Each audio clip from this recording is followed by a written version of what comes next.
Optical fibre cat ফাইভের জগতে নতুন নতুন প্রবলেম আমরা পাচ্ছি। তার মধ্যে অন্যতম একটা প্রবলেম হচ্ছে ক্যাট ফাইভের।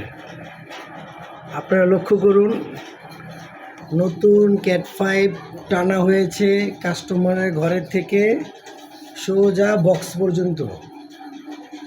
এখন বক্সের থেকে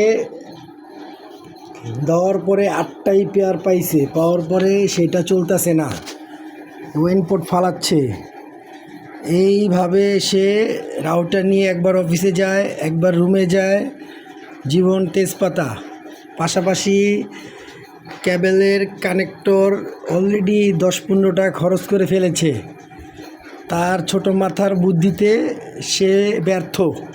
অবশেষে সে আমাকে জানানোর পর আমি এসে দেখলাম যে 8টাই পায়, অথচ লাইনের কোনো নামগন্ধ নাই, ওয়েনপোর্ট লাফাচ্ছে। তাকে বললাম বক্সের থেকে খোলার পরে ও 2টা পায়। তারপর তাকে বললাম কানেক্টরের মাথাটা কেটে ফেলো, কাটার পরেও 2টা পায়। অতএব এই তারের 2টা পেয়ার, একটা পেয়ার শর্ট আছে। এই হলো আপাতত শিরোনাম,